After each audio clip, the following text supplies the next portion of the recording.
예, 안녕하십니까. 규제 업무 총괄 하고 있는 농식품부 김정주 정책기획관입니다. 브리핑을 시작하도록 하겠습니다. 11월 28일 국무총리 주재로 제7차 규제혁신 전략회의가 예정이 되어 있습니다.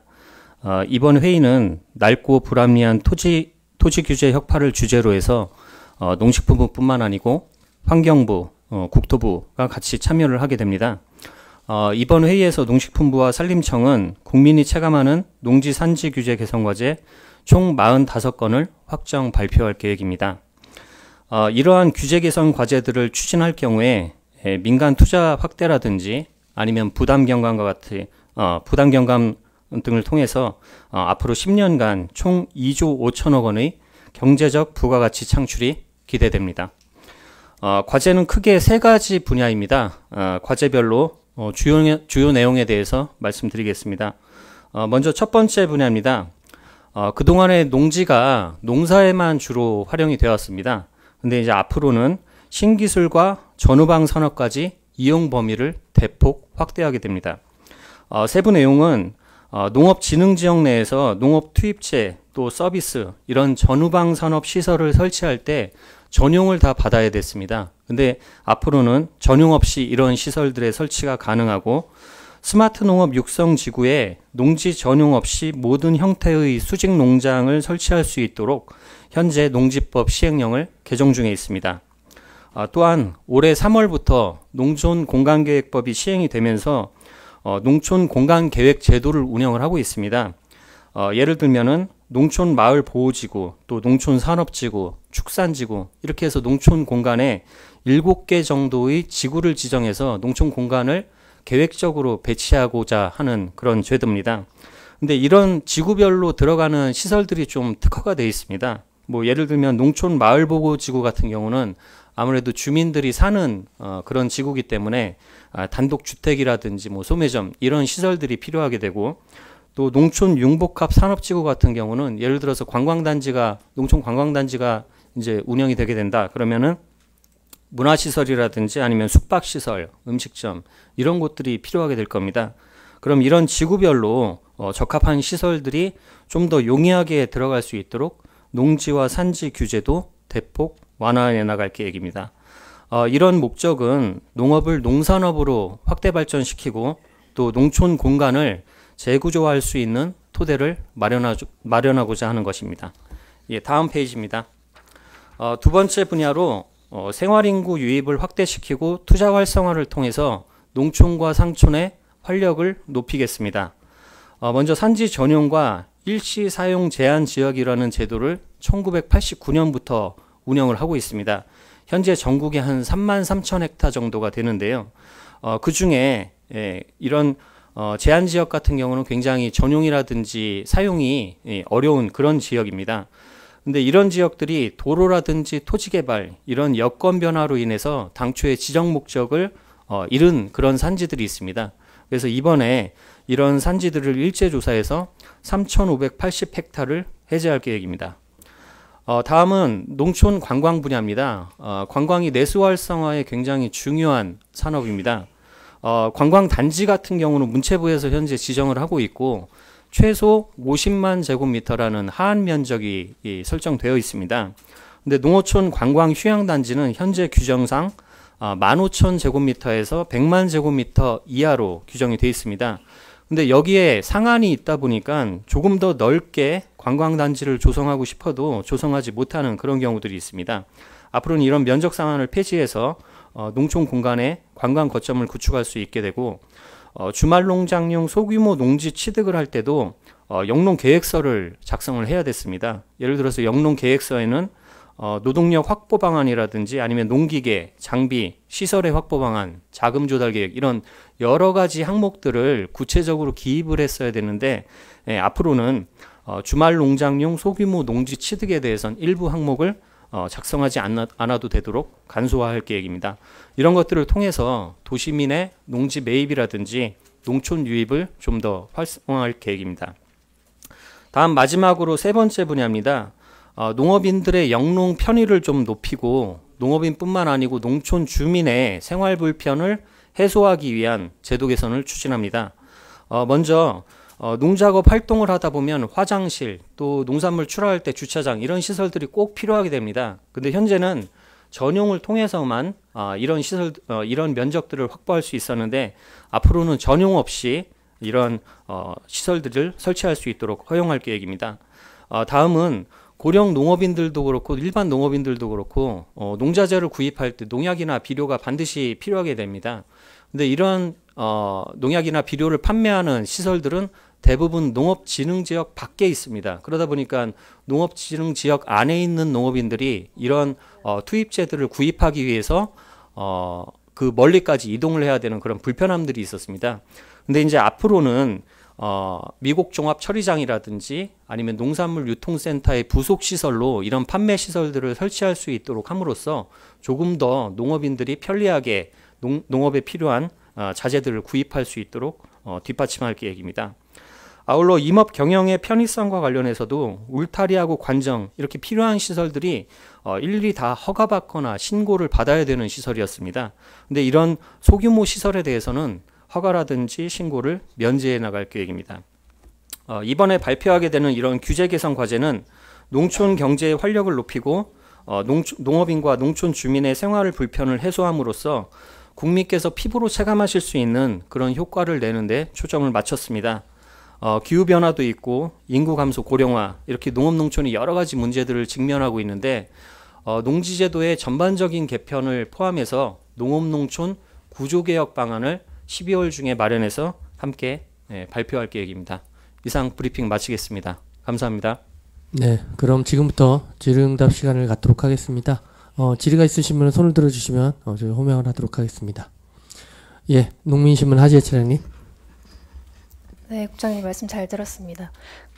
전 화장실이랑 주차장 설치 허용 관련해서 좀 여쭤보고 싶은데요. 그게 뭐 기존의 농업진흥 구역에 대한 허용인 건지 어떤 그 부분이 좀 궁금하고요. 또 그리고 이게 전용이 뭐 농지 타용도 일시 사용 같은 절차인 건지 뭐 어떤 절차였는지 기존 제도가 좀 규제를 궁금하고요. 그리고 지금 나열해 주신 과제들이 일부 과제는 시행령 개정을 해서 1월부터 시행한다 이런 게 몇 개 나와 있는데 다른 전반적인 모든 과제들이 어떤 하위법령 개정 절차를 거쳐서 언제부터 시행이 되는지 좀 알려주시면 좋겠습니다. 예, 감사합니다. 두 가지 질문 주셨는데요. 일단 화장실 주차장하고 관련해서는 진흥지역 내에서는 무조건 농업하고 직접적인 관련이 있는 시설이 사실은 주차장이나 화장실이 포함이 안 돼 있기 때문에 전용 절차를 거쳐야 됐었습니다. 근데 이제 앞으로는 그런 절차, 전용 절차 없이 설치가 가능하도록 달라지게 된다는 거고요. 두 번째로는 현재 제가 설명드릴 때도 예를 들어서 스마트 농업 육성지구의 수직농장 설치 허용이라든지 아니면 농업진흥구역 내 농기자재 판매시설 설치 이런 것들은 농지법 시행령을 현재 개정 작업 중에 있고 그 이외의 과제들은 사실은 법 개정이 필요한 사항들도 있습니다. 저희가 좀 전에 말씀드렸듯이 구조개혁 방안 속에 농지제도에 대한 전반적인 개편 방안을 포함시켜서 발표할 계획인데 농지법령 개정이 모두 필요합니다. 그래서 그런 것들을 개정안을 현재 준비를 하고 있고 발표할 무렵 인근에 법 개정안도 함께 마련을 해나갈 계획입니다. 혹시 제가 보충을 좀 혹시 부연 설명해 주실 부분이 있으면 근처로 좀 농직과장 이정석입니다. 예, 이 부분이 아마 지금 저희가 좀 오늘 보도자료 제목도 그렇고 농지 전용 과정이 또 이렇게 이해 과정이 쉽지 않아서 제가 잠깐 부연 설명을 드리도록 하겠습니다. 저희가 지금 현재 왜 농업을 농산업으로 이제 확장하는 부분을 내부적으로 논의를 하고 있고요.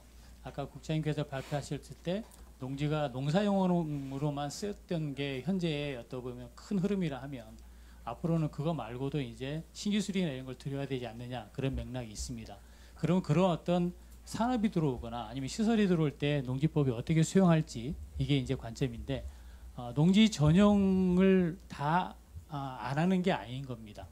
국장님 말씀하셨지만은 제가 주차장이나 현재 화장실은 농지 전용을 해야 되는 현재 절차인데 이건 정말 제가 농작업을 할 때에 관련된 필수의 어떤 그런 활동이다 보니 그런 활동에 대한 거는 제가 농지 이용행위로 보자. 그래서 전용 없이 하겠다 이런 얘기고요. 그다음에 아까 두 번째 스마트팜 같은 경우에 분명히 이건 건축물입니다. 건축물이기 때문에 원래 전용을 받아야 되는데 현재 이제 저희가 수직농장이 농업의 신산업이고 신기술이고 수직농장만큼 농업의 생산성을 높이는 데 아주 큰 역할을 하기 때문에 이런 부분도 저희가 이용행위로 보자. 다만 그러면 그것도 하나의 건축물이기 때문에 모든 농지에 다 할 수는 없기 때문에 저희가 특정한 지구라고 해서 제가 왜 농촌 공간 재구조화법에 의한 농촌 특화지구 거기에 해당하는 농촌 산업지구나 융복합지구 또 하나는 스마트 농업 육성법에 의한 스마트 농업 육성지구 요 안에서는 이용행위로 보자 이렇게 하고 있는 게 있고요. 마지막으로 하나 더 정의할 수 있는 것들이 있습니다. 예를 들면 아까 보도자료에 보면은 농약 비료 제조시설이나 축산식품 제조업 등이 있는데 그리고 노인복지시설 이런 게 있는데 이런 게 분명히 앞으로 농산업의 범위에 포함이 될 겁니다. 이런 부분은 제가 전용행위에 추가하는 겁니다. 무슨 말씀이냐면은 현재 전용행위에 추가 안 되는 부분이 이 항목들입니다. 근데 이게 농산업의 범위가 넓어지기 때문에 이런 부분도 제가 전용행위에 추가하게 되면 전용을 받긴 받되 그 허용행위 대상에 추가가 된다. 이렇게 세 가지로 정리가 되면 아마 이해하기 쉬울 것 같습니다. 이상입니다. 네. 추가 질의 있으신가요? 예, 세계일보 안용성 차장님. 부장님 그 45건에 대해서 저희가 개정안하고 시행 이거 잘 구분이 안 되니까요. 여기 기간이 좀 있으니까 정리를 해서 법 개정 사안이 어떤 건지 하고 시행령이나 시행규칙 등 게 정리를 해주시면 좋을 것 같고요. 예, 그렇게 하겠습니다. 그리고 그 산지 관련해 가지고요. 이게 일시 사용 제한 지역을 해제한다는 게 여기서 그럼 어떤 개발이 가능한지를 좀 설명을 부탁드리고요. 그리고 이게 어떤 지역들인지 다 정해져 있을 것 같은데 공개가 될 수 있는 부분인지 또 궁금하고요. 그리고 하나는 그 이게 제가 정부 부처 간담회 때 보면은 이 2조 5천억 원 부가가치 창출 뭐 이런 것들이 사라진 지가 꽤 오래됐는데 이게 굳이 나오게 된 근거와 산출 근거를 좀 말씀 부탁드리겠습니다. 예, 세 가지 질문 주셨는데요. 일단 산지 관련해서 산지 전용이라든지 일시 사용 제한 지역 같은 경우는 말씀드린 대로 89년부터 제도를 처음 운영을 하고 있는데 개발이나 그래서 전용이나 일시 사용이 굉장히 제한적으로 그래서 공익적인 시설만 주로 이용할 수 있는 그런 산지였습니다. 예를 들면은 국방 군사시설이라든지 아니면 사방시설 또 제방 이렇게 해서 산사태 예방이라든지 그래서 임원 목적 이외에 아주 제한적으로만 이용할 수 있도록 제한을 걸어놓은 지역이라고 이해를 해주시면 될 것 같고요. 그럼 이런 지역들이 해제가 되면은 조금 더 그거 이외의 용도로 활용을 할 수 있게 됩니다. 뭐 예를 들면은 뭐 산촌 산업 개발이라든지 뭐 그렇게 해서 관광이라든지 뭐 이런 데도 좀 사용이 될 수 있도록 조금 더 규제가 완화된다 이렇게 이해를 해주시면 될 것 같습니다. 그리고 지역별로 면적도 있습니다. 예, 그래서 그 면적들도 현재 전국에 말씀드렸듯이 전국에 한 33,400헥타 정도가 있고 이번에 해제되는 게 3,580헥타입니다. 그래서 약 10% 조금 넘게 그렇게 지역별로 해제되는 면적이 정해져 있는데 다만 현재 저희가 뭐 위성사진이라든지 이런 걸 통해서 도로라든지 여건 변화가 있어서 지정 지역에서 해제를 할 수 있다고 이제 판단을 하는 거고 농업진흥지역 짜투리 농지 해제처럼 그런 것들은 또 지자체 수요라든지 이런 것들을 감안해서 최종 그런 면적들은 정해질 것 같습니다. 그리고 그거 이외에 또 추가적으로 혹시 산림청에서 말씀하실 수 있는 부분들은 좀 말씀해 주시죠. 네, 거의 국장님께서 거의 다 말씀을 드렸는데요. 지금 종전에 이제 아까 국장님께서 말씀하신 제한 지역에서는 국방시설이나 군사시설, 이제 사방시설 주로 이제 공용이나 공공용 목적밖에 안 됐는데 이제 해제를 하게 되면 이제 산림 경영시설이라든지 산업단지, 관광단지 뭐 이런 쪽에서 더 활성화가 될 것으로 기대를 하고요. 그다음에 이제 지역별로는 이제 아까 3,580헥타라고 했는데 뭐 지역별로 세부적으로 뭐 구체적으로 좀 뭐 자료를 필요하면 자료로 드리겠습니다. 다만 이 조사는 저희들이나 2020년부터 쭉 조사를 해서 올해 이제 10월 26일 날 이제 고시를 했습니다. 그래서 최종적으로 이제 3,580헥타가 확정된 것입니다. 지금 하나만 그러면 거기에 그러면 예를 들어 관광단지가 조성이 가능하면 뭐 골프장이나 이런 것도 들어설 수 있는 거예요?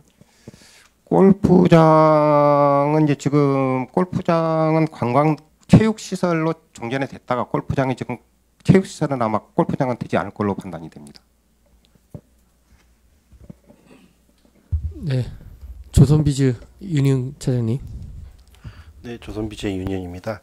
그 지정 목적 상실 산지 3,580헥타르인데 그러면 이게 소유주들은 보통 이제 어쨌든 그걸 지정돼서 규제를 받다 규제가 풀리는 건데 지대 상승 효과가 한 얼마 정도 되는지 좀 전망하는지 궁금하고요. 두 번째로는 그 주말 농장용 소규모 농지 취득 관련해 가지고 항목 간소화한다고 했는데 어떤 내용이 빠지는지 궁금합니다. 일단 두 번째 질문은 제가 답변 드리고 첫 번째 질문은 우리 산림청에서 좀 해주시면 될 것 같고요.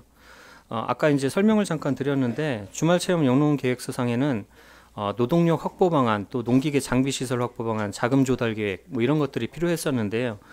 농기계라든지 장비 시설 확보 방안, 사실은 주말 영농을 하다 보면 사실 농기계가 그렇게 대규모 농기계가 필요한 것도 아니기 때문에 그런 부분들에 대해서는 생략이 가능할 것 같고, 뭐 자금 조달 같은 경우도 사실은 뭐 우리가 도시에서 아파트 구입할 때처럼 구체적인 자금 조달 계획을 작성할 필요까지는 없다고 판단하고 있습니다. 그래서 그런 정도의 항목들은 영농 계획서상에서 좀 제외를 시킬 수 있지 않을까 생각을 합니다. 예, 또. 예, 아까 말씀드린 것 중에 골프장 시설이 허용된 게 제가 잘못 지식을 알고 있는 것 같아요. 그 허용되는 부분이고요. 그다음에 이제 토지 상승 효과가 어느 정도 있겠냐? 그거는 이제 토지마다 우리도 아파트도 저기 되면 얼마나 오를 건가 뭐 이런 거는 조금 현재적으로 판단하기는 조금 어렵다고 생각이 됩니다. 네, MBN 이혁근 기자님. 네, MBN 이혁근 기자입니다. 우선 이번 규제 개선으로 탈바꿈이 기대되는 농지의 면적이 좀 어느 정도로 산출을 하셨는지가 궁금하고요. 그리고 10년간 총 2조 5천억 원의 부가가치 창출이 된다라는 부분이 있는데 구체적으로 어떤 부분에서 이 부가가치가 창출이 되는 건지가 궁금합니다. 예. 저희가 일단 규제 완화하는 목적이 그로 인해서 어느 정도의 면적을 그 용도로 활용할 수 있을지 지금 예단하는 건 사실은 조금 쉽지는 않고, 그런 제도를 시행하게 되면 아마 내년 정도가 본격적으로 시행이 되게 될 겁니다. 그러면 각 지역별로 그런 저희가 말씀드렸던 연관산업 시설이라든지 아니면 농촌 관광단지 이런 것들이 이제 본격화가 되면 전체적으로 판단을 좀 다시 해볼 부분이라고 생각을 하고요.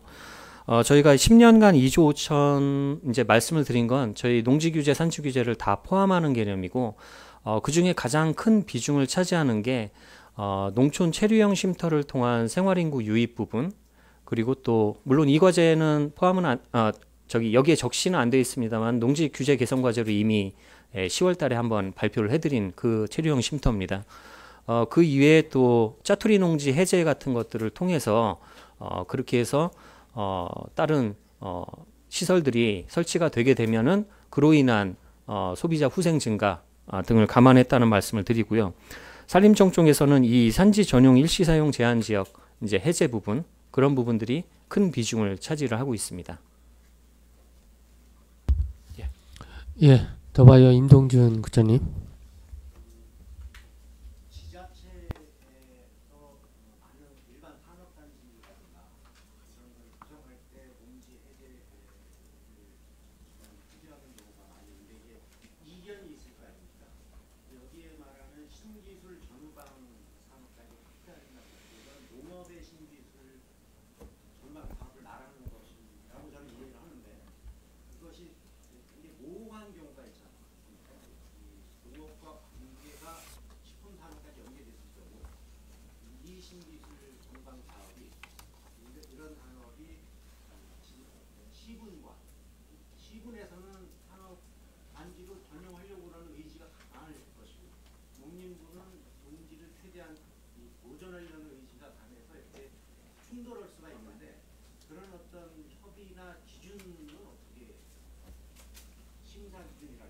예. 질문 감사합니다.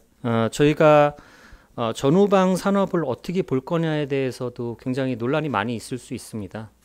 저희가 농업 이외에 농산업을 어느 범위까지 볼 거냐 이런 부분인데요.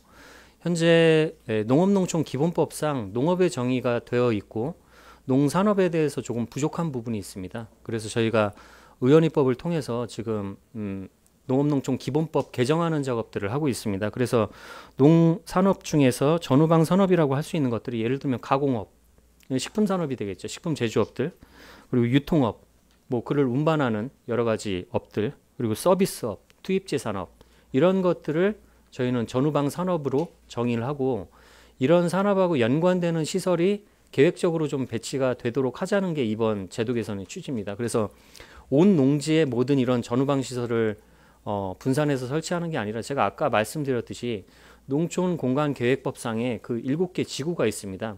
그럼 그 7개 지구에 대해서 지자체들이 스스로 계획을 세워야 됩니다. 어느 지역을 어떤 지구로 지정을 할지를 계획을 세우고 그걸 농식품부에 제출을 하도록 되어 있습니다. 그럼 그 지구 내에서 적합한 시설들을 설치를 하는 방식으로 해서 계획적으로 배치가 되도록 하는 게 저희의 의도입니다.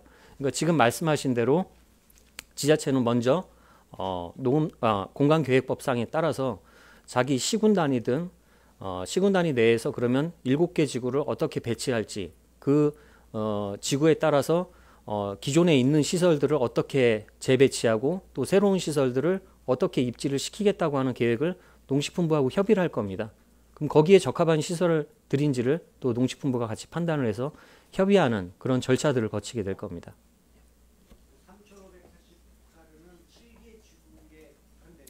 3,580헥타는 산지에 대한 얘기고요.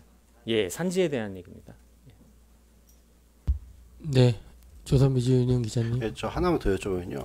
어쨌거나 농지를 이제 좀 사용할 수 있도록 허용을 한 건데 지금 뭐 편의시설, 판매시설 같은 걸 설치를 했어요 농지에다가. 근데 그 판매시설이나 편의시설을 혹시라도 해체하거나 이제 또 장사가 안 돼서 빠질 수 있잖아요. 그러면 다시 농지로 원복을 시켜야 되는 겁니까? 저희가 뭐 여러 가지 농지 훼손 문제도 같이 봐야 될 중요한 포인트 중에 하나입니다. 저희가 사실 이러한 농지 규제 개선을 본격적으로 추진하게 된 이유가 농지에 대해서 그런 두 가지 시각이 존재합니다. 하나는 식량 안보로서 중요한 그런 수단인 동시에 또 여러 가지 여건 변화들을 이 기존의 농지 제도가 반영을 하지 못하고 있다는 여러 가지 비판들도 같이 있었습니다. 근데 지금 말씀하신 거는 이제 훼손에 대한 방지, 예를 들어서 관리 이런 부분인데요. 저희가 이제 LH 사태 등 이후로 달라진 것 중에 하나가 뭐냐면 매년 농지 이용 실태를 조사하도록 되어 있습니다. 그래서 뭐 그게 농막이 됐든 아니면 체류형 쉼터가 됐든 그게 판매장이 됐든 농지에 설치된 시설물들이 제대로 활용되지 않으면 매년 조사를 거쳐서 행정 처분을 하게 될 겁니다. 그래서 그런 부분에 대해서는 지자체하고 같이 철저히 관리를 해나가서 농지가 훼손되는 일이 없도록 또 최소화되도록 그렇게 제도를 이미 마련을 해놓고 있습니다. 예, 물론 원상복구입니다. 당연히. 네, 추가 질의 있으시고, 예, 파이낸셜 최용준 기자님. 네, 파이낸셜뉴스 최용준입니다. 아까 주차장 화장실은 전용 절차 없이 된다고 말씀 주셨는데요. 그러면은 농지 전용 부담금 그런 돈을 또 안 내도 되는 건지 그게 궁금하고, 그다음에 임업 경영 편의성 제고를 위해 관정 같은 소규모 시설 설치 면제 뭐 이렇게 되는데 관정이 뭔지 좀 말씀 부탁드립니다. 예, 일단 전용이 아니기 때문에 전용 부담금은 없습니다. 그리고 두 번째 관련해서 관정은 예를 들어서 뭐 임업 경영을 할 때도 물을 필요로 하거든요. 그럼 그 물을 산에서 끌어올리기 위해서 지하를 뚫어서 물을 제공할 수 있도록 설치를 하게 됩니다. 그런 것들을 관정이라고 표현합니다. 네, 추가 질의 있으신가요?